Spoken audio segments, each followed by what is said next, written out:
na yeye atakaye na ayatwae maji ya uzima bure. Pengine kabla ya kuanza kabisa, tutambulishe masomo ya siku ya leo. Somo la kwanza, mwanzo na uendelezaji wa familia. Bwana Yesu asifiwe. Hilo somo ndilo nalosimama nalo mimi muda huu, na somo la pili ni matayarisho. Yuko mwalimu na mwezeshaji anaitwa Jeff. Nyosha mkono. Mwalimu wa somo la pili. Mwalimu wa somo la tatu ni huyu kaka Timo. Nyosha mkono. Mwalimu wa somo la tatu. Na mwalimu wa somo la nne, nyosha mkono. Bwana Yesu asifiwe. Kwa hiyo masomo yako mengi. Haya ni kwa leo tu, pia tena yapo kesho kutwa na hiyo Alhamisi. Kozi yetu inatoka katika kozi ya tatu, kujenga nyumba za Kikristo. Masomo yote ya semina hii yanatoka katika hii kozi. Bwana Yesu asifiwe. Kwa hiyo ni kozi muhimu, ikiwa inaandaa familia ya Mkristo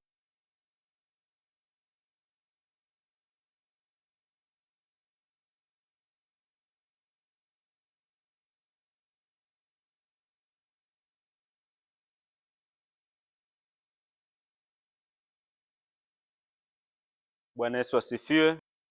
Kwa hiyo tunaanza na somo la kwanza, mwanzo na uendelezaji wa familia.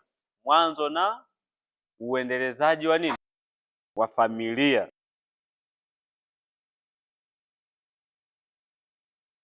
Bwana Yesu asifiwe.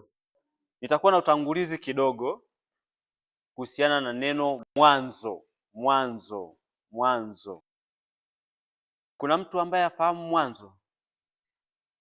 Kiacha tu kitabu cha Mwanzo, sijazungumzia kitabu cha Mwanzo, yaani kusema mwanzo. Bwana Yesu asifiwe. Mwanzo ni asili ya jambo au kitu kilivyo ama kufanyika. Bwana Yesu asifiwe. Yaani pale kilipoanzia. Sawa jamani? Ndiyo nini? Mwanzo. Pengine tunaweza tukarejea katika kitabu cha Mwanzo, pengine sura ya kwanza na kuendelea, karibu sura yote au sura nzima kabisa ya kitabu cha Mwanzo. Tunafahamu wote jamani? Unajua mwanzo Mungu alifanyaje?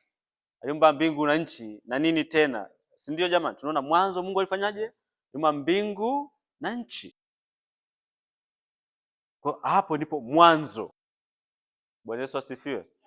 Kwa tunaona vitu vyote vilianzia mwanzo. Pasipo mwanzo hakuna kitu chochote kilichofanyika. Kwa kuwa kuna mwanzo, basi pia kuna uendelezaji, si ndio? Kutoka kwenye huo mwanzo. Bwana Yesu asifiwe. Tunaona hata mgomba, si ndio jamani? Ulipanda shina moja, lakini baadaye unatoa machipukizi mengi. Vipi kama tungekuwa tuna lile shina la kwanza likimea, si ndio jamani? Linamea. Au kama hili huu hapa, baadaye ya kutoa ule mkungu tukakata. Je, huu mgomba unaweza kuwa na mwendelezo? Hapana, kwa maana mwendelezo ni yale machipukizi, si ndio? Kutoka kwenye chanzo chenyewe. Na tutaona familia. Tuanze kwanza na uendelezaji. Uendelezaji ni kitendo cha kuendeleza kitu au jambo ambalo limekwisha kufanyika tangia uumbaji au tangia kuanza kwake. Bwana Yesu asifiwe. Kwa hiyo uendelezaji tafsiri yake nyingine ni kitendo cha kuendeleza kitu au jambo ambalo limekwisha fanyika tangia mwanzo au tangia uumbaji, kwa maana tuko katika maneno ya Mungu, tutazungumzia uumbaji. pengine unaweza ukasoma hiyo Mwanzo sura ya 2 na mstari wa 15. Tukumbuke somo la kwanza linasema mwanzo na uendelezaji wa nini? Wa familia. Bwana Yesu asifiwe. Mwanzo sura ya 2 mstari huo wa 15.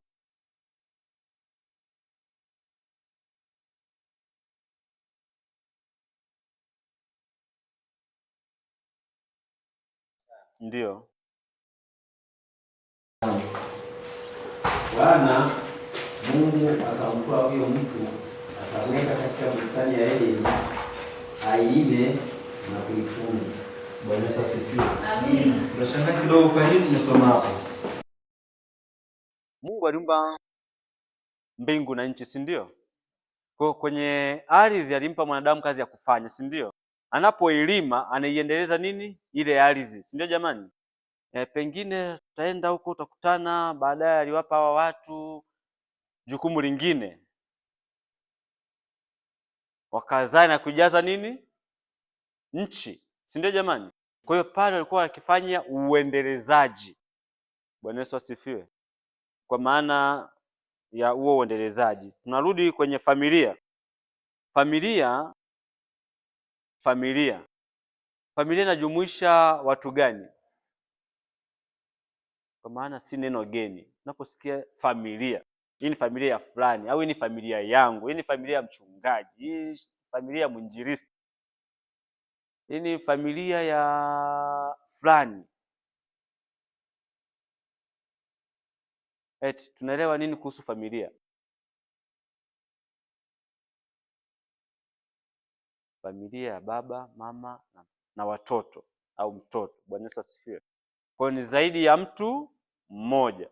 Pengine inaweza kuwa ni familia ya baba na mama tu, sawa, haina watoto, si ndio? Inapatikanaje hii familia?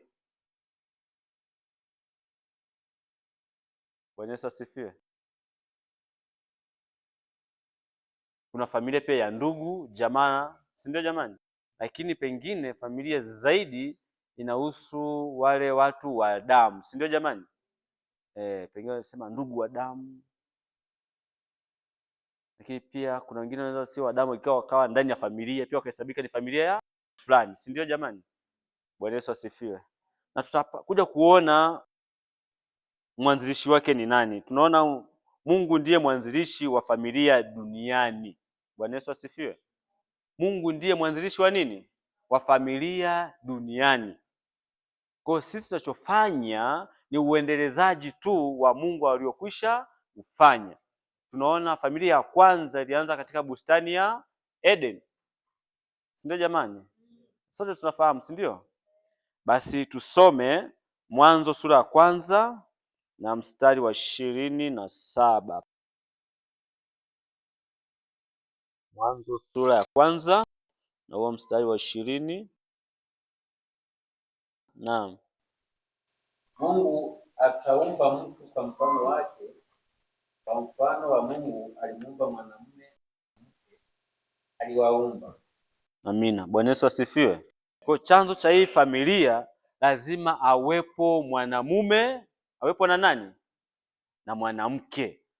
Akiwepo mwanaume peke yake hawezi kuanzisha au kuendeleza nini? Familia. Bwana Yesu asifiwe. Au akiwepo mwanamke peke yake pasipo mwanamume hawezi kuendeleza nini? Familia. Atabakia kuwa yeye ni mwanamke vile vile, na kama ni mwanaume atabakia kuwa mwanaume vile vile. Bwana Yesu asifiwe. Amina. Kwa tunaona kumbe mwanzo au chanzo cha familia ni Mungu mwenyewe. Bwana Yesu asifiwe. Amina. Mungu aliumba kila kitu kinachoonekana duniani, pia alimuumba Adamu, mtu wa kwanza. Bwana Yesu asifiwe. Bado tuko kwenye mwanzo. Tutakuja kuona vile familia ilivyotokea na vile familia ilivyotenda dhambi na kadhalika. Bwana Yesu asifiwe. Kwa tunaona vyote vinavyoonekana na pengine ambavyo havionekani kwa macho yetu haya, kwamba vimetokana na Mungu. Bwana Yesu asifiwe. Kwa hiyo pia tunaona Mungu alimuumba mtu wa kwanza ambaye ni Adamu. Pia unaweza kurejea katika kitabu cha Mwanzo hiyo sura ya kwanza na mstari wa 26. Hapa Mungu anasemaje? Karibu tu hapo kama kuna msomaji wangu karibu. Mungu akasema, na tufanye mtu kwa mfano wetu, kwa sura yetu, wakatawale samaki na wa baharini na ndege na wa angani na wanyama na nchi yote pia na kila kiumbe kitambacho juu ya nchi. Bwana Yesu asifiwe. Tunaona mwanzo wa haya yote ni Mungu. Alimuumba mwanadamu wa kwanza na akaumba na hivyo vingine vyote, si ndio jamani? Tunafahamu sote, hata tunavyotizama huu ukuu wa Mungu, ni yeye mwenyewe aliyefanya. Alichipusha mimea, ndege na vingine, na hata uzuri wa mandhari ya ulimwengu huu kama unavyoona mapambazuko ya jua au machweo ya jua. Bwana Yesu asifiwe. Lakini tunaona baada ya kuumba vitu vyote hivyo na baada ya kumuumba Adamu, akaona huyu Adamu yuko peke yake, si ndio jamani? Sawa, ameshaumba vingine vyote, akamuumba Adamu, akaona huyu Adamu yuko peke yake. Hali hii Mungu alitaka uendelezaji utokee, si ndio? Akaona si vizuri kumwacha akiwa peke yake, si ndio jamani?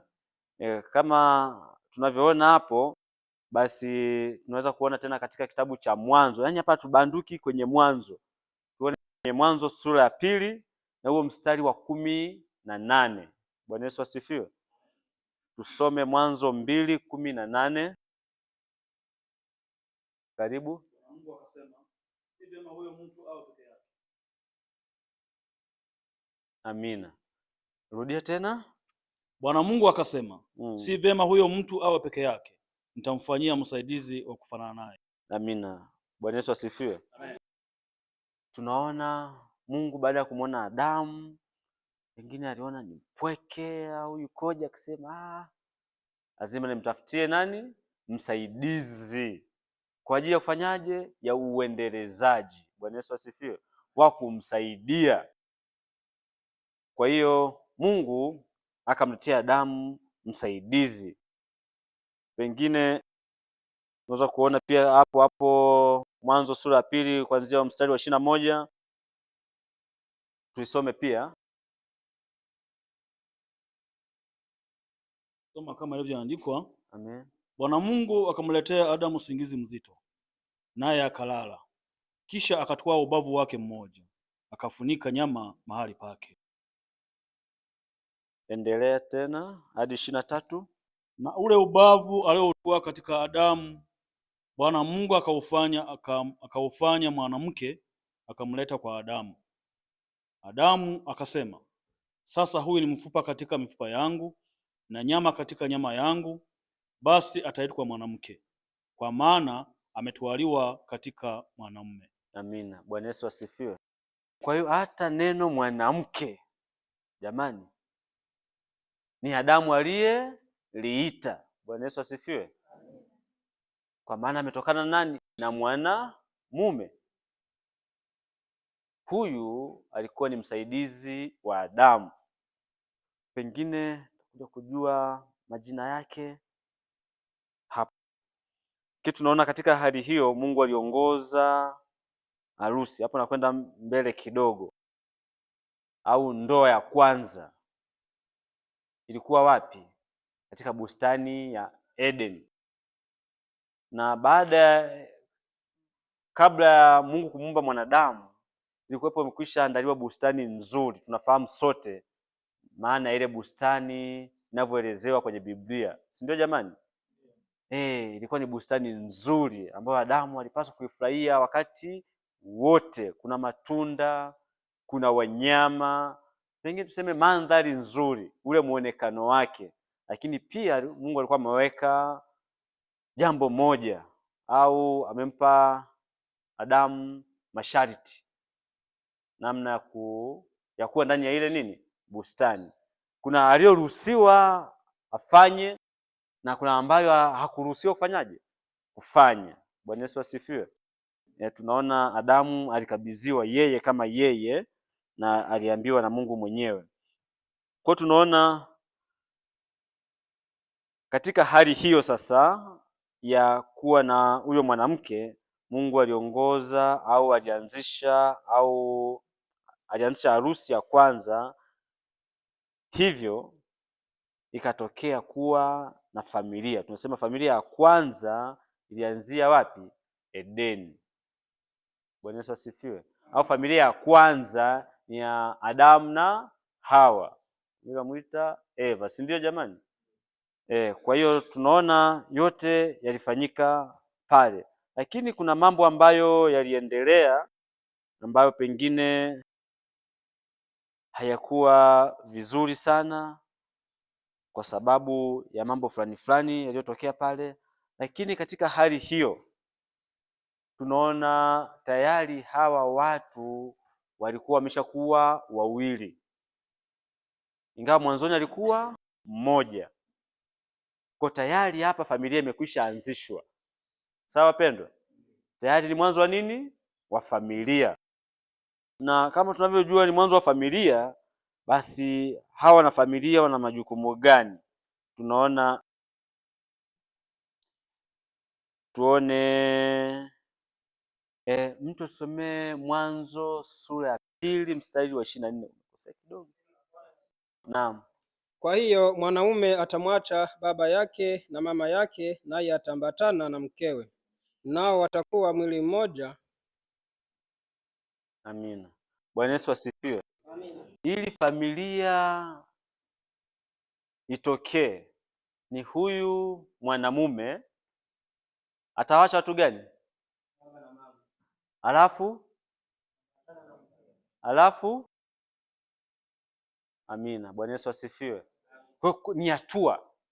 Kwa maana ukibaki pale kwa baba ni ngumu kuanzisha familia, si ndio jamani? Lazima uondoke, uache. Sasa kwenye kuacha hapa si kuwatelekeza, si ndio jamani? Si kuwakana kwamba huyu mzazi wangu, hapana. Ni kwa maana mwanzoni ulikuwa katika miliki au himaya ya baba, sasa umekuwa mtu mzima, sasa unahitaji kwenda kuishi na mke wako au mume wako, si ndio jamani? Kuanzisha familia.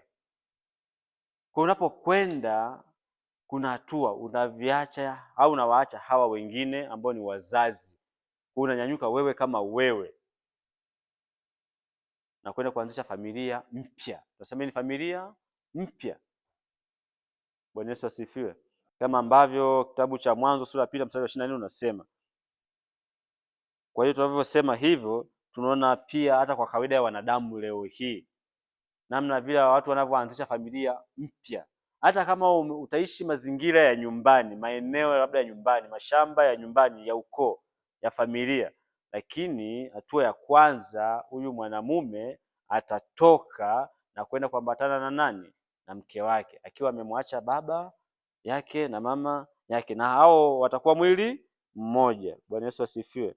Na tunaona hii pia tunaweza kusema Mungu alianzisha tunachokipokea kwa kawaida ya wanadamu. Wawili watatoka katika familia mbili tofauti. Sawa jamani? Kwa hawa watu wawili hawawezi kutoka familia moja, kwa maana ukute dada na kaka wametoka familia moja afu wakaoana. Sivyo ilivyo. Si ndio jamani? Lazima wawe familia mbili tofauti. Mmoja atatoka katika familia ya kwake na mwingine atakutoka katika familia nyingine, na watakwenda kuungana. Ingawa hapa sasa kabla ya ndoa kuna mambo yanayoanzia uchumba hadi ndoa. Bwana Yesu asifiwe. Kwao hawa watu wawili watatoka katika familia za wazazi wao na kuanzisha familia nyingine. Bwana Yesu asifiwe. Kwao wametoka katika familia ya kwanza na wanaendelea kuanzisha familia nyingine. Na pengine tunaweza kuangalia Tunaweza tukachunguza familia hii ya kwanza, inatusaidia kuziboresha familia zetu zifanane na familia zile ambazo ilikuwa katika Edeni. Bwana Yesu asifiwe. Kwa maana kwa kuchukua yale mazuri, yale walioyafanya, yale waliopasa kufanya, yale ambayo Mungu aliwaelekeza na pia ambayo Mungu anatutaka hata sasa. Bwana Yesu asifiwe. Si kwamba alishia tu kule, Mungu anatutaka hata sasa tuwe na familia inayomcha yeye, familia inayomwamini Mungu, familia inayomtegemea Mungu, familia inayotenda wema, familia inayomcha Mungu, familia iliyojaa upendo. Bwana Yesu asifiwe. Kwa hiyo familia hii ya kwanza Mungu aliipa furaha. Bwana Yesu asifiwe. Kama nilivyoeleza kwa kifupi hapo kuhusiana na bustani ya Eden, pale walikuwa wanafurahia uzuri na uumbaji wa Mungu, wanafurahia uumbaji wa Mungu, sio jamani? Walikuwa na furaha, hakukuwa na huzuni, hakukuwa na kilio kabla ya dhambi kuingia. Kwa hiyo ilikuwa ni furaha tu, lakini pia Mungu alikuwa ameipa familia hiyo majukumu, kama ambavyo unaweza kuona Adamu alipewa jukumu la kuilima na kufanyaje, na kuitunza. Bwana Yesu asifiwe. Pia Mungu alikuwa ameweka masharti, si ndio jamani?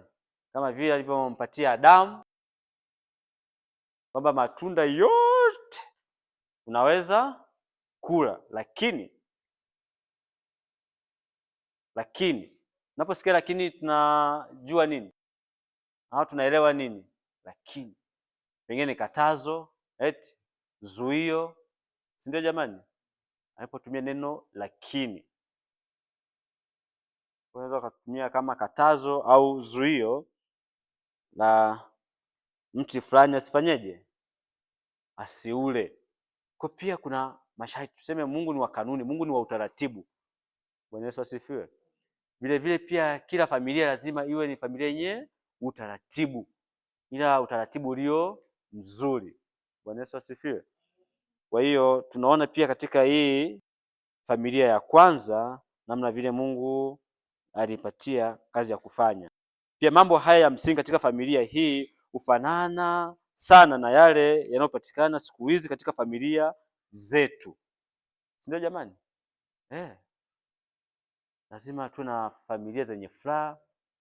Pia kwenye familia hizi tuwe na majukumu ya kufanya, na pia kuna masharti pia. Bwana Yesu asifiwe. Kwa hiyo tunaona hapa namna vile tunaiona familia hii ya kwanza ilivyokuwa, na pia vile inavyofanana na familia zetu hivi leo. Lakini hapo mwanzo Mungu aliwaamuru wanaume na wanawake, alimwamuru mwanamume na mwanamke. Ukisoma katika kitabu cha Mwanzo sura ya kwanza na huo mstari wa 28. Mwanzo sura ya kwanza na huo mstari wa 28. Karibu. Naam. Mungu akawabariki. Mungu akamwambia, zaeni mkaongezeke, mkaijaze nchi na kuimiliki, mkatawale samaki wa baharini na ndege wa angani na kila kiumbe chenye uhai kiendacho juu ya nchi. Amina. Bwana Yesu asifiwe. Tunaona Mungu aliwaeleza au aliwapa jukumu hii familia, zaeni mkaongezeke, mkaijaze nchi na kuitisha na kadhalika na kadhalika. Bwana Yesu asifiwe. Na pia tunaona akampatia kazi ya kufanya huyu Adamu. Sasa haya ni majukumu sasa ndani ya hiyo nini, ya hiyo familia. Bwana Yesu asifiwe. Na tunajua pengine kuna masomo yatakuja, kuna walimu wazuri watakuja pia kufundisha majukumu ya mwanamume kwenye familia, majukumu au wajibu wa mwanamke kwenye familia ni yapi. Sawa jamani? Kwa kuna masomo ni endelevu yanahusiana na familia, hasa familia ya Kikristo au kujenga familia nini, ya Kikristo. Bwana Yesu asifiwe. Kwa pengine kama kuna wababa wako hapa na wanakwepa majukumu kwenye familia zao, jamani, tunaona wanakuwa wanapingana na neno la Mungu.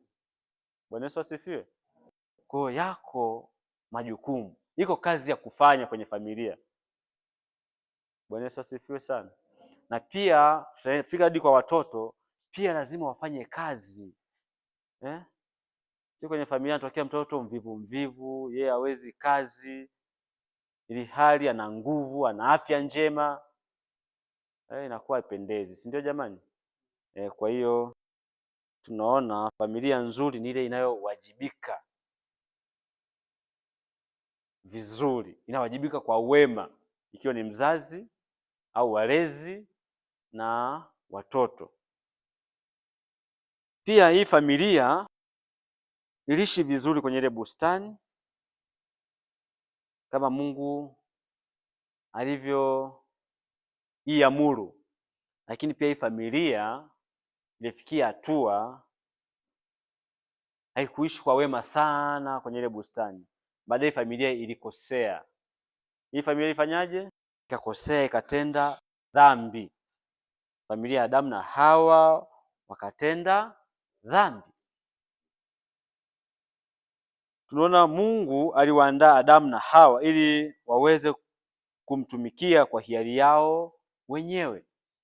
Yaani ilikuwa furaha ya Mungu ili hii familia iendelee kumtumikia na kufurahia uumbaji wa Mungu kwa hiari yao, na wala Mungu hakuwalazimisha. Wahitaji kuamua ikiwa ni ndio na kumtii Mungu. Bwana Yesu asifiwe. Lakini tunaona baadaye ni kama Hawa akaragaiwa, akadanganywa na yule nyoka, akamwasi Mungu kwa kulila tunda lililokatazwa, na tunaona hapo dhambi iliingia, na hiyo dhambi ilikuwa ni ya kwanza duniani iliyoharibu ukamilifu wa uumbaji wa Mungu kwao. Bwana Yesu asifiwe. Baada ya dhambi kuingia, iliharibu ule mpangilio Mungu alikuwa ameweka kwao. Bwana Yesu asifiwe.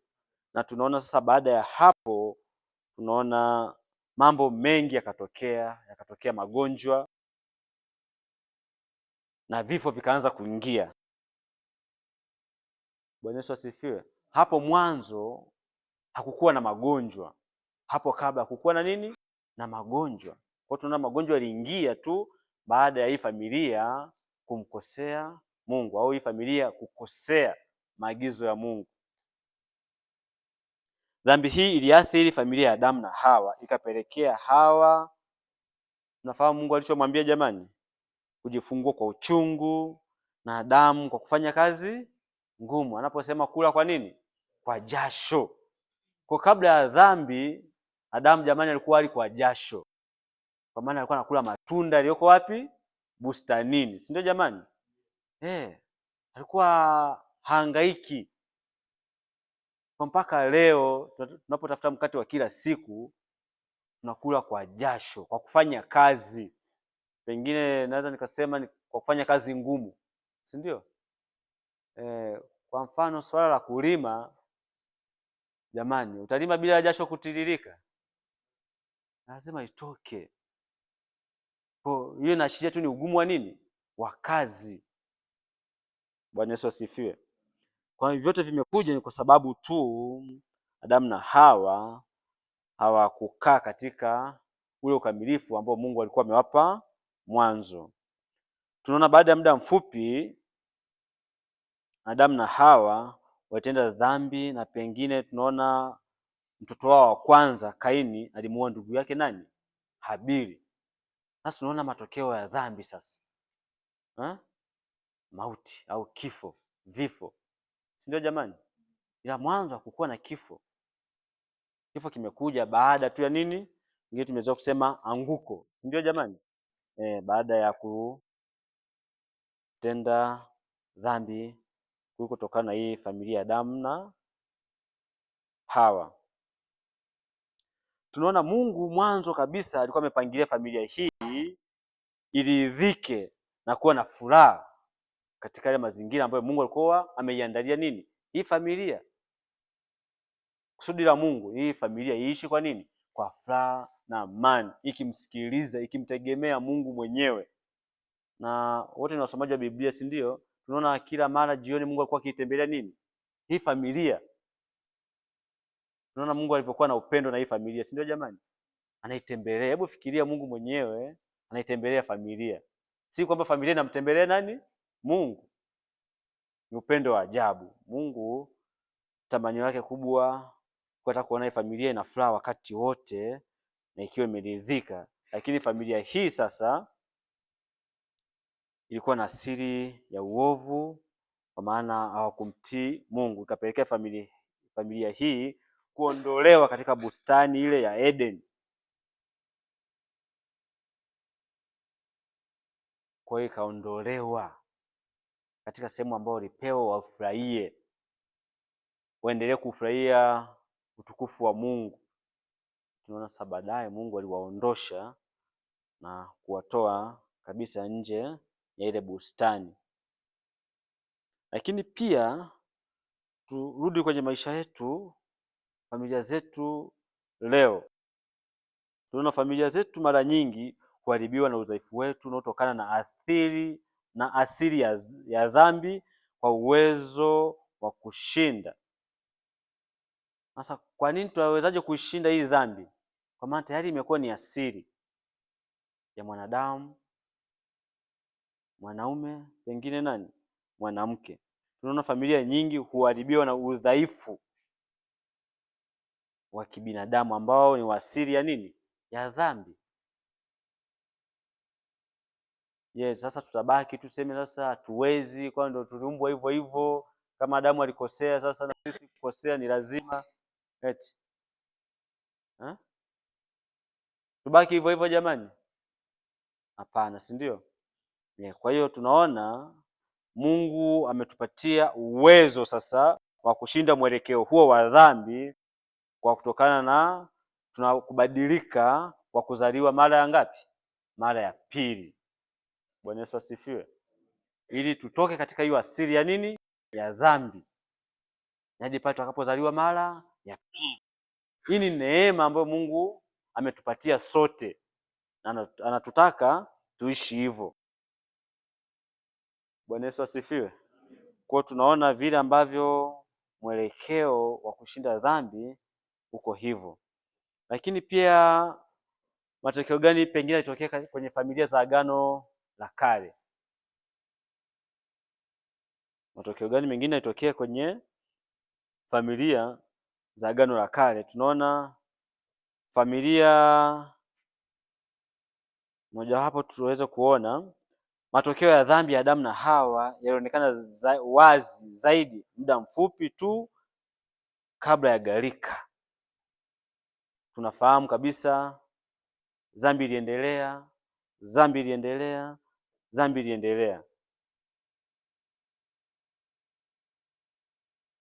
na bado Biblia hiyo inatuambia maana au habari ya kuzorota nini? Maadili. Watu waliendelea kumwasi nani?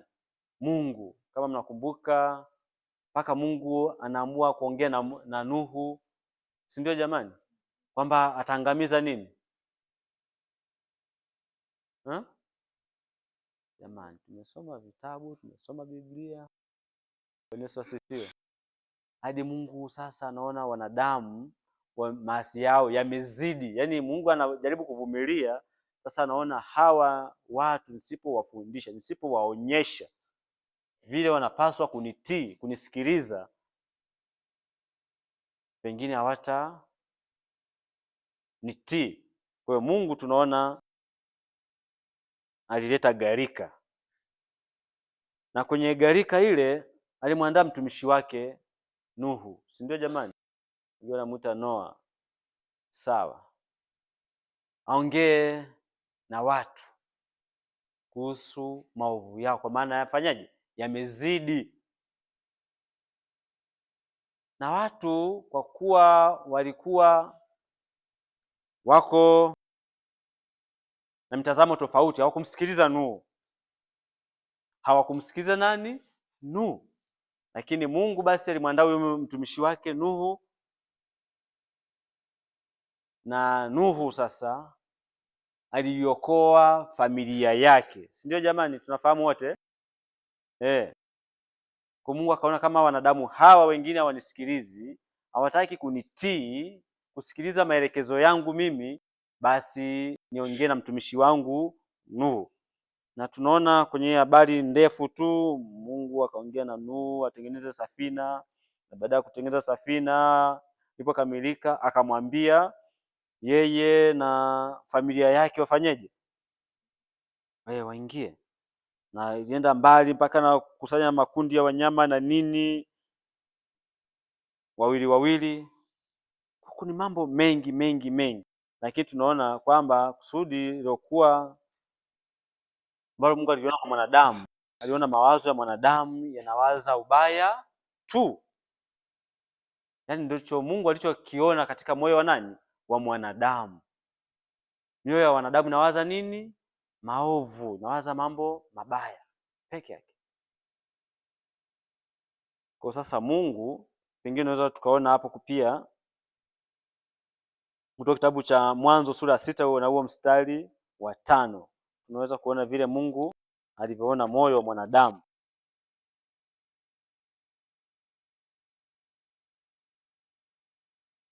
Naam. Bwana akaona ya kuwa maovu ya mwanadamu ni makubwa duniani, na kwamba kila kusudi analowaza moyoni mwake ni baya tu siku zote. Asante. Unaona sasa jamani, moyo wa mwanadamu unawaza nini? Unawaza mabaya. Na tunaona sasa baada ya hivyo Mungu aliona sasa hapa aandae familia nyingine itakayomsikiliza, itakayomtii yeye, watakaofuata utaratibu wake, maelekezo. Tunaona baada ya gharika wanadamu wote waliangamizwa isipokuwa jamaa ya Nuhu, au ile familia ya nani? Ya Nuhu, ambapo sasa Nuhu aliletea wanadamu mwanzo mpya. Kwa baada ya ile gharika sasa Mungu aliletea wanadamu mwanzo mpya, na Mungu sasa alitambua kwamba gharika haikubadili moyo wa mwanadamu. Mara tu baada ya gharika alisema, pengine tunaweza kuona hapo pia katika Mwanzo 8:21 Mungu alisema nini?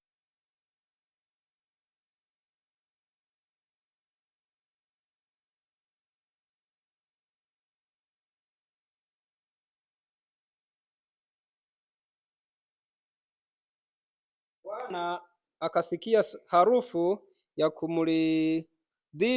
Bwana akasema moyoni, sitailani nchi tena baada ya hayo kwa sababu ya wanadamu, maana mawazo ya moyo wa mwanadamu ni mbaya tangu ujana wake. Wala sitapiga tena baada ya hayo kila kilicho hai kama nilivyofanya. Asante. Bwana Yesu asifiwe. Tuna baada ya hapo sasa Mungu akasema hata kuangamiza tena ulimwengu kwa maji. Bwana Yesu asifiwe. Kwa maana aliona moyo wa huyu mwanadamu umekuwa mzito, lakini Mungu si kwamba alishindwa au mwanadamu alikuwa mkaidi kuliko Mungu au hakuweza kubadili mawazo ya Mungu. Hapana, ni Mungu wetu, ni Mungu mwenye upendo, Mungu mwenye huruma. Bwana Yesu asifiwe. Kwa hiyo alisema hivyo kwa maana baada ya hiki kizazi ambacho au hii familia ya Nuhu sasa, kwa maana sasa ameleta mwanzo mpya, kwa maana anategemea sasa apate familia au watu watakaomcha na kumsikiliza yeye, wamtii yeye. Bwana Yesu asifiwe. Na hapa sasa tunaona Mungu akaanza mpango mwingine kwa ajili ya familia zingine, lakini tunaona pia katika familia hii, hasa hizi familia tulizoziona hapa zile za Agano la Kale, pia tunaweza kuona kwa nini familia hizi katika Agano la Kale kidogo zilikuwa zina mambo ambayo wengine leo hii wameyahalalisha, wameona ni ya kujivunia, wameona ni kawaida, wanasema imeandikwa, imeandikwa, imeandikwa, na iko kwenye Biblia. Watu wamekataa kushikamana na familia zao, sasa wanataka kufanyaje? Kuziacha kwa sababu pengine ambazo ni muhimu, sababu pengine ambazo si muhimu, lakini liko kusudi la Mungu kwa familia. Tunachotaka kuangalia pia ni kusudi la Mungu katika nini? Familia. Tunaona katika Agano la Kale familia hizi zilikuwaje? Katika Agano la Kale sheria za ndoa waliruhusiwa pewa hati ya nini? Ya talaka. Tunaona walimwendea Musa na Musa akasema ni halali hivyo, lakini bado Yesu sasa kwenye Agano Jipya anasema tangu mwanzo haikuwa hivyo. Bwana Yesu asifiwe. Kama kutarakiana, kuachana, kutengana, kutoshirikiana hakukuwa hivyo. Kama tunaona pengine kwenye familia, na pengine hizo familia pia nyingi ziko hivyo. Pengine ni familia ambazo ni za Wakristo wanaokwenda kanisani kila Jumapili na kila ibada za jumuiya na ibada za katikati ya wiki, lakini ni familia ambazo wanatoa talaka, familia ambazo zimepoteza upendo kwa wenzi wao. Bwana Yesu asifiwe. Sasa tunaonyesha hiyo, lakini pia tunataka tutoke huko, kwa maana huko si misingi mizuri ya Mkristo kwenye familia, au si misingi mizuri ya familia ya Kikristo inayotoa talaka. Bwana Yesu asifiwe. Kwa tunaweza kuona katika Agano la Kale ilikuwaje. Unaweza ukaona hiyo Kumbukumbu la Torati 24 mstari wa kwanza na wa pili. Kumbukumbu la Torati 24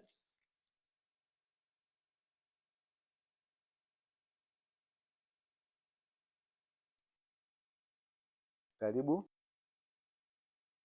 Mtu akiisha kutwaa mke kwa kumwoa, asipopata kibali machoni mwake, kwa kuwa ameona neno ovu kwake, na amwandikie hati ya kumwacha, akamtilie mkononi mwake na kumtoa katika nyumba yake. Naye akiisha kuondoka katika nyumba yake, anaruhusa kwenda akawa mke wa mtu mwingine. Bwana Yesu asifiwe. Pengine sisi tushike hii ya kwanza, mstari wa kwanza inayosema mtu akiisha kutoa mke kwa kumwoa, asipopata kibali machoni pake, kwa kuwa ameona neno ovu kwake, na mwandikie hati ya kumwacha. Bwana Yesu asifiwe. Kwa tunaona namna familia nyingi za Kikristo kuachana, kutoa talaka imekuwa jambo la kawaida. Bwana Yesu asifiwe. Kisa tu kuna jambo umeliona kwa mwenzio halikukufurahisha, pengine umeona dosari kidogo tu, wewe unatoa au unatamka kufanyaje? Kumwacha. Sivyo ulivyo msingi wa familia za nani? Za Wakristo. Tutakuja kuona hapa baadaye vile Yesu alivyorejesha haya ambayo yalitokea kwenye Agano la Kale. Anakuja kusahihisha, anakuja kuleta mwanzo mpya. Bwana Yesu asifiwe. Kwa tunaona familia nyingi kuachana, jamani, kumekuwa jambo la kawaida, hata alishtui tena. Kuna kesi nyingi mahakamani, kuna kesi nyingi kwenye serikali zetu za kijiji, watu wameachana na haishangazi na wala haishtui. Na pengine jambo hili alizungumzwa sana kwenye makanisa yetu, kwa pengine tumeona ni kawaida, lakini tukumbuke mwanzo haikuwa hivyo. Bwana Yesu asifiwe. Ilikuwa hivyo ni kwa sababu tu ya nini? Ya ugumu wa mioyo yao. Ndio maana Musa aliwaambia au aliwapa ruhusa kuandika nini? Hati ya nini? Ya talaka. Lakini mwanzo haikuwa hivyo. Imekuwa hivyo kwa sababu tu ya ugumu wa mioyo yao. Bwana Yesu asifiwe. Pengine hata leo kwenye familia mbalimbali inakuwa hivyo, ni kwa sababu tu ya ugumu wa mioyo yao na kukataa kusikia na kulitii neno la Kristo. Bwana Yesu asifiwe. Kwa maana Yesu amesema mara nyingi tu kwenye Agano Jipya pia. Wanafunzi wake wamemuuliza, ametegwa mitego mingi kuhusu swali hilo la ndoa, na hasa kipengele hicho tu cha kutoa nini? Talaka. Bwana Yesu asifiwe. Kwa hiyo tunaona sheria za ndoa katika Agano la Kale ziligeuzwa. Ndipo hapo pia Yesu alivyowaambia hivyo kupitia kitabu cha Injili ya Mathayo sura ya 19 na ule mstari wa 8. Tunaona Yesu anasema nini hapa juu ya kutoa talaka. Mathayo sura ya 19 mstari wa 8. Karibu. Anasema, akamwambia Musa, kwa sababu ya ugumu wa mioyo yenu aliwapa ruhusa kuwaacha wake zenu, lakini tangu mwanzo haikuwa hivi. Asante. Bwana Yesu asifiwe. Tunaona hapa Yesu anasemaje? Kwamba Musa aliwaambia vile kwa sababu ya nini? Ya ugumu wa mioyo yenu. Tangu mwanzo haikuwa. Unaona, kumbe sasa tunarejea mwanzo. Kwa hiyo tunataka familia zetu sasa zirejee wapi? Mwanzo. Ili familia zetu zijengwe katika furaha, zijengwe katika amani, zijengwe katika uvumilivu, zijengwe katika kusaidiana majukumu, kuwezeshana majukumu, kila mtu afanye kadiri vile anavyotakiwa kufanya. Bwana Yesu asifiwe. Pia tukiwa na amani, huku tukilicha jina la Mungu. Bwana Yesu asifiwe. Kwa hiyo tunaona haya yote yaliharibika pale mwanzo, pale dhambi ilipoingia ulimwenguni, lakini hapo mwanzo haikuwa hivyo. Kwa hiyo muunganiko wa familia hizi ni Mungu alitaka familia au ndoa ya mume mmoja na mke mmoja, sivyo ambavyo leo tunaona hapa duniani ndoa moja ina wake wengi au ndoa moja na waume wengi. Na hapa juzi nimeshangaa kidogo, mwezi uliopita huko Kenya nafikiri, kuna mama mmoja yeye ana wanaume wawili na anasema wote anawapenda na anaishi nao, na wale wanaume pengine pia nasema sijui ni uchakavu wa akili. Eti jamani, uchakavu wa akili tunaufahamu Uchakavu sio pungufu, uchakavu. Hivi kweli wanaume wawili mnaweza mkaoa mke mmoja kama akili haijachakaa? Na yeye pia wanasema wana ndoa. Sasa ile ni ndoa ya nani? Mmiliki wa mke ni nani? Jamani, tunaona vile ambavyo watu wanazidi kukengeuka. Shetani ni vile anavyozidi kuwashikilia na kupindua ufahamu wao. Mungu hajaelekeza hivyo, si ndio jamani? Mungu hajaelekeza kabisa. Sasa hapa pengine ni matakwa sijui mwanadamu, matakwa ya dunia, au ni vile shetani anavyowaendesha. Kwa tunaona vile ambavyo Yesu anawaambia katika hii Injili ya Mathayo sura 19 na huo mstari wa 8. Tunaona Mungu alianzisha sheria ya Agano la Kale ili kuzizuia tamaa za wanadamu. Maana wanadamu jamani wamejaa nini? Tamaa. Kwa huu utaratibu wote umewekwa ili kuzuia tamaa za mwanadamu. Bwana Yesu asifiwe. Pia tunaweza kuzishinda hizi asili zote za dhambi na tamaa kwa asili ya dhambi kupitia kwa nguvu ya Yesu Kristo. Kwa hiyo bila Yesu Kristo jamani hatuwezi, si ndio? Ila ukiwa na Yesu Kristo unaweza. Bwana Yesu asifiwe. Kwa hiyo tumtegemee Yesu Kristo atuongoze, tumsikilize, si ndio jamani? na tutumie neno la Mungu kuamua yote, kufanya yote kwa kutumia nini? Neno la Mungu. Jamani, hakuna kitu ambacho hakijaandikwa kwenye Biblia yako. Biblia hii yote huku utakutana na maisha ya uchumba hadi ndoa, maisha ya wanandoa, malezi na majukumu mbalimbali ya familia, si ndio? Kwa hakuna kitu kilichorukwa, bali mengine yanaingizwa kwa matakwa ya wanadamu.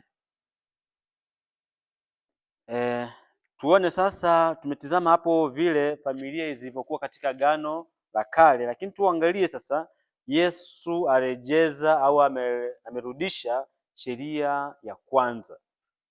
Bwana Yesu asifiwe. Zile sheria za mwanzo ambazo takiwa tuwe na amani na furaha, mume amfurahie mke wake, mke amfurahie mume wake, wazazi wawafurahie watoto, watoto wawafurahie wazazi wao. Bwana Yesu asifiwe. Nataka kuona sasa hivyo.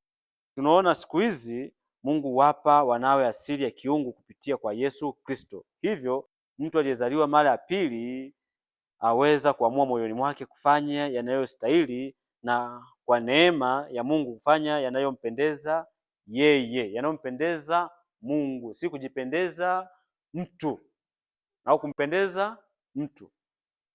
Ukijipendeza mwenyewe huo ni ubinafsi, si ndio?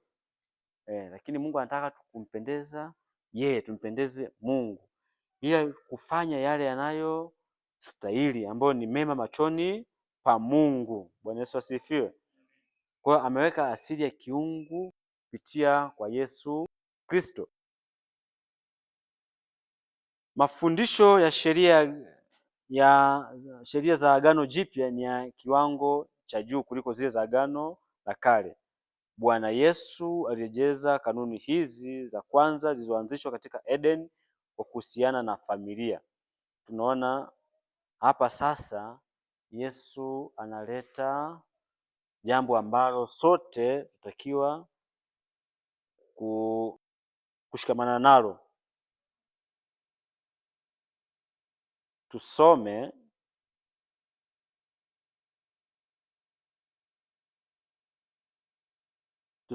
Injili ya Mathayo mtakatifu sura ya 19 mstari wa 4 na wa 5. Karibu. Ndio. Akajibu akawaambia, hamkusoma ya kwamba yeye aliyewaumba mwanzo aliumba mtu mume na mtu mke? Akasema, kwa sababu hiyo mtu atamwacha babaye na mamaye, ataambatana na mkewe, na hao wawili watakuwa mwili mmoja.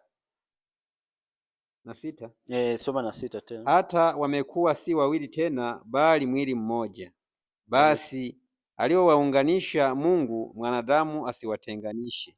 Asante. Bwana Yesu asifiwe. Tunaona sasa Kristo anataka au anatuelekeza turejee mwanzo, na anarejea vizuri tu, anasema hamkusoma. Jamani, imeandikwa kwenye vitabu, si ndio jamani? Waliwaambia wale, pengine tujiambie sisi, hatukusoma au hatujasoma kwamba yeye aliyetuumba mwanzo au aliyewaumba mwanzo aliumba mtu mume na mtu mke kwa ajili ya kuanzisha familia. Pengine leo utasikia huko kwingine kuna ndoa nyingine ambazo si nzuri za jinsia moja, si ndio jamani? Hasa unaona namna vile wanavyokuwa wakengeufu, wanavyolikataa neno la Mungu. Hawataki kulisikiliza, hawataki kuliishi, hawataki kulifuata, bali wanafuata na kufanya yaliyo mapenzi yao, hasa yaliyopotoka, ambayo si masafi mbele za Mungu. Lakini tunaona Yesu anajaribu kuwashangaa kidogo. Kwambia, hamkusoma ya kwamba yeye aliyewaumba mwanzo aliumba mtu mume na mtu mke? Kwa sababu hiyo sasa akaweka, kwa sababu hiyo mtu atamwacha babaye na mamaye, ataambatana na mkewe, na hao wawili watakuwa mwili mmoja. Kwa hiyo ni kiunganishi, wamekuwa muunganiko. Badala ya kuwa wawili wamekuwa mmoja. Bwana Yesu asifiwe. Ila ni mmoja ndani ya wawili. Ukiwaona unaona ni watu wawili, kwa maana wamekutanisha mioyo, si ndio jamani? Wameungana, wamekubaliana. Maana anaposema si wawili tena bali mmoja.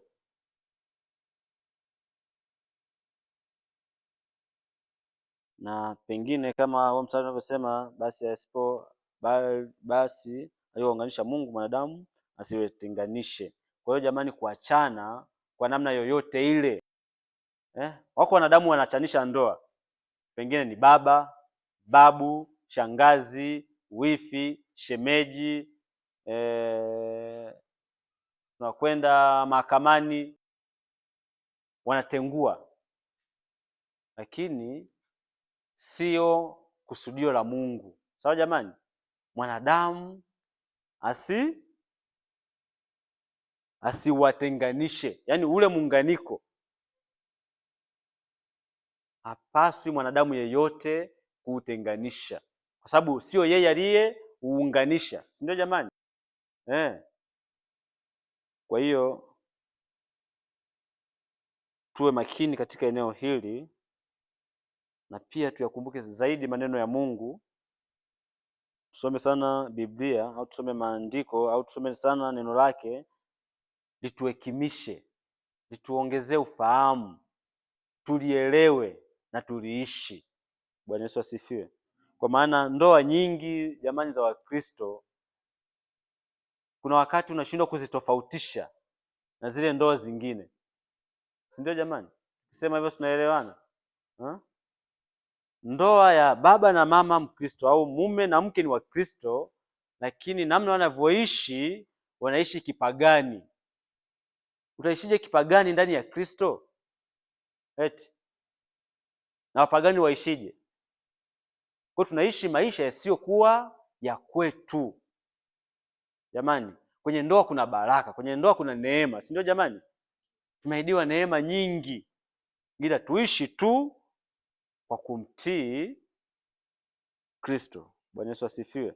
Kwa maana amesema tu vizuri, na tunaona Yesu sasa, kwa nini aliwaambia hivi? Yesu alipoleta wokovu na asili ya kiungu, aliondoa hitaji la kanuni iliyoregezwa na kurejeza sheria iliyokuwa na Mungu hapo mwanzo. Kwa hiyo Yesu sasa analeta ile sheria ya tangu awali, ile ya mwanzo kabisa, anarejesha sasa katika Agano Jipya, anatuletea sisi leo. Bwana Yesu asifiwe.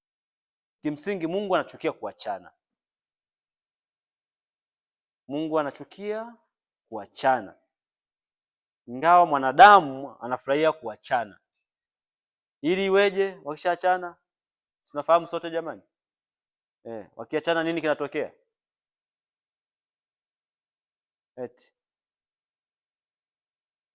Mume na mke wanapoachana nini kinatokea? Mshuhudia na matatizo mengi. Ustawi wa familia unapungua, wao kuendelea kuwa waovu zaidi, kwa maana tutakuja kuona huko mbele tena vipindi vinavyoendelea kwamba tunafahamu sote kwamba ukimwoa mke na ukamwacha na ukaenda kuoa tena kwa mke mwingine, unakuwa unafanyaje? Unazini. Na yule aliyeachwa akaolewa na mume mwingine anakuwa anafanyaje? Kwa ni uovu juu ya uovu.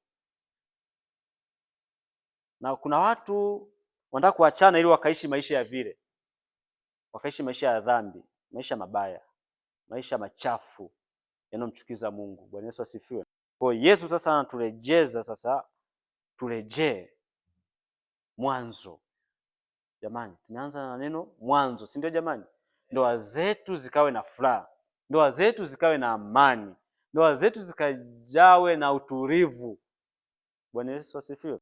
Na pia ndoa zetu sasa zikashuhudie wengine, zikalete muonekano mpya, zikaiathiri jamii, si ndio? Ile jamii ikajifunze kutoka kwetu, jamii ikafurahie vile tunavyoishi, kaifurahie familia zetu, si ndio jamani? Hasa tukijitofautisha na zile familia zisizomcha Mungu. Jamani, tunaongea na Wakristo, si ndio? Tunaongea na Wakristo, si ndio jamani? Kwa hiyo tushike sana haya. Pengine si maneno yetu kwa ajili ya kozi ya maji ya uzima, Biblia. Na kozi ya maji ya uzima inatoa yote wapi jamani? Katika Biblia.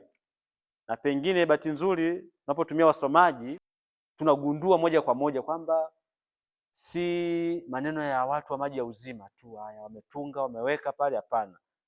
Ni Biblia yenyewe nasema, au ni Mungu mwenyewe anasema kupitia nini? Neno lake. Bwana Yesu asifiwe. Lakini ndoa ya fulani, ndoa yenye fulani ipi? Na je, ndoa inafananishwa na nini? Si ndio jamani? Jamani, ndoa jamani, ndoa ni nzuri. Hata kama kuna migogoro midogo midogo, misuguano, changamoto za hapa na pale, lakini jamani, ndoa ni nzuri. Ukitaka kuamini jambo hili, ndoa yako iwe na migogoro au iwe na changamoto, utajua je, ndoa ni nzuri au ni mbaya. Ukiishi kwa amani jamani, Waswahili wanasema shikilia hapo hapo usiachie, si ndio jamani? Kwingine tunataka kwenda kutafuta hakutufai, si salama. Bwana Yesu asifiwe. Basi tuone mambo machache hapa sasa. Ndoa ya Kikristo hupokea heshima kubwa ikilinganishwa na uhusiano kati ya Kristo na kanisa lake. Bwana Yesu asifiwe. Kwa muunganiko huu Kristo anafananisha na nini? Na kanisa. Jamani. Na Yesu amesema sisi ni kina nani kwake? Yeye ni bwana harusi, sisi ni kina bibi harusi. Kwa bibi harusi lazima mfurahie bwana harusi. Kwa jamani, tumfurahie Yesu, tumshike sana na tumuishi sana. Na unaweza pia ukatizama vitu vichache tu katika kitabu cha Waefeso sura ya 5 na huo mstari wa 1. Iko mistari mingi, lakini pengine tuguse tu kidogo na mstari wa 33. Tusome tu wa 1 na wa 2, afu tusome na wa 33.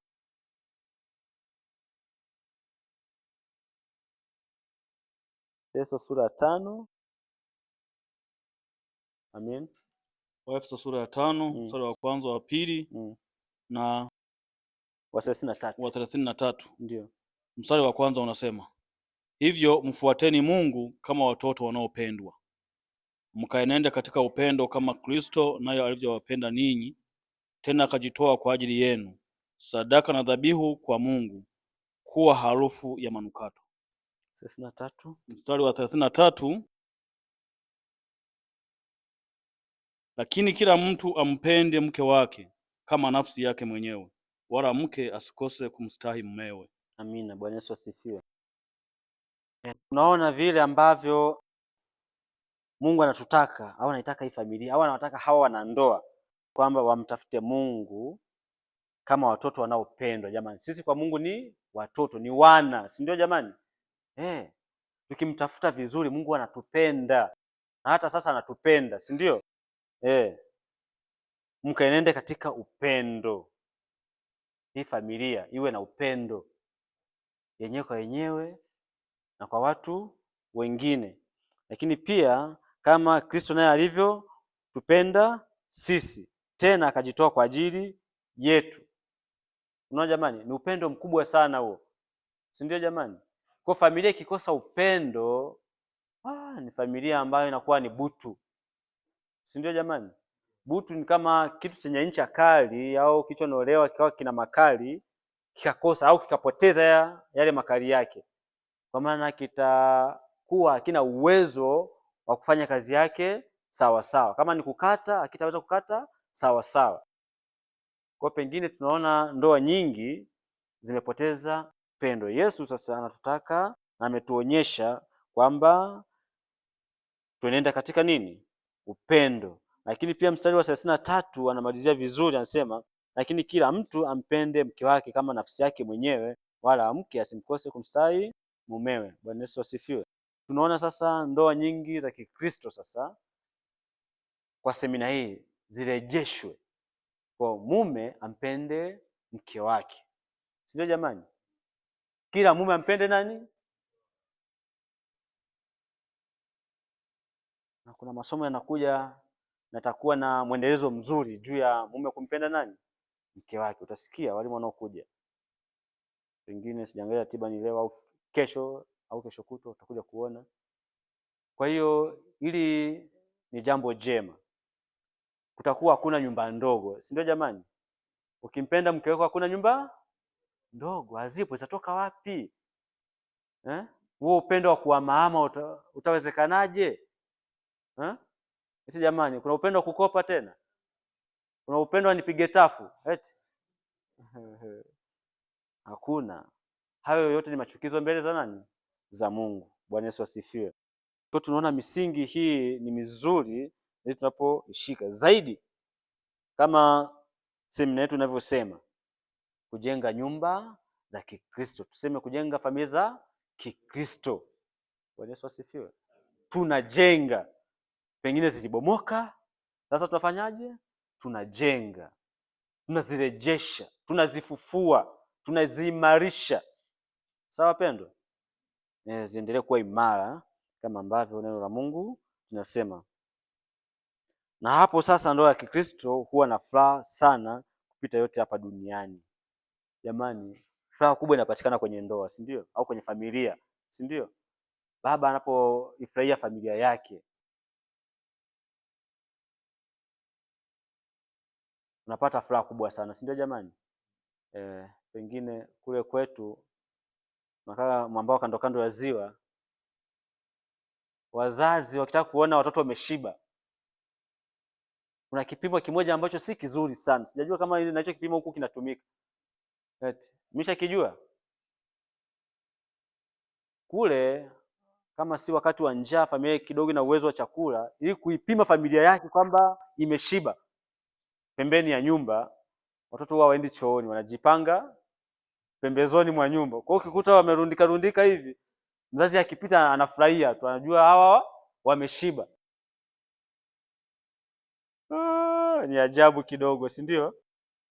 Kwa kutumia kipimo hicho lakini pia ni uchafuzi wa mazingira eti. Kwa hiyo tunaona vile ambavyo mzazi anaifurahia familia yake inavyokuwa anaiona imeshiba, na si kushiba tu, na hata mambo mengine, ikiwa na nidhamu, ikiwa na heshima, ikiwa ina mcha Mungu, ikiwa ina utiifu, si ndio jamani? Kwa maana mke anamstahi mume wake, hii familia itakuwa bora sana, itakuwa na upendo mwingi, si ndio jamani? Pengine si mwanamke sasa anamwanika mwanaume huko nje. Tukirudi katika misemo hii ya kawaida, kuna majina mengine ambayo si mazuri. Kwa hiyo tunaona wapo majina yanayoitwa mwanaume suruali, mara huyo naye ni mume. Sasa wewe unaona ni nani? Eti unaona ni mke huyo? Tunaona ni mume huyo? Pengine mume wa fulani 1 2 3. Si wa kwako, kwenye wa kwake ni mwema kwake, si ndio jamani? Ni mzuri. Kwa hiyo wewe haina haja kutoa kasoro. Bwana Yesu asifiwe. Kwa maana kama mke atamstahi kumheshimisha mume wake, na mume pia atampenda huyo mke jamani, si ndio jamani? Kwa hiyo hii ndoa ni zile ndoa zenye amani, furaha na mambo mengine mazuri. Bwana Yesu asifiwe. Kwa hiyo tunaona kabisa vile familia zetu zinatakiwa kuwa familia za Kikristo jamani, tusisahau hapo, familia za Kikristo. Kama kuna familia ilikuwa kidogo imeregea, familia ya Kikristo, sasa tunairejesha iwe na mwanzo mpya. Bwana Yesu asifiwe. Hapa tutazungumzia mwanzo na uendelezaji wa familia. Tunarudi mwanzo, wapi tunakosea, wapi hatuendi sawa, wapi tunapuuzia, wapi tunaona sasa hapa dunia ndio inatakiwa ishikilie familia yangu na si Mungu tena. Kuna maeneo mbalimbali, si ndio jamani? Kila mtu anafahamu katika eneo fulani katika familia yake, si ndio? Pengine tunajiuliza kwa nini watoto wamekuwa wakaidi, watukutu sasa hivi, si watiifu, si wasikivu, shida ni nini? Tutakuja kuona pia. Kama tulivyosema, tunajenga nyumba za nini? Za Kikristo. Kuna masomo pia yako mbele yetu. Bwana Yesu asifiwe. Nafika mwisho wa kipindi au somo letu hili la kwanza, mwanzo na uendelezaji wa familia.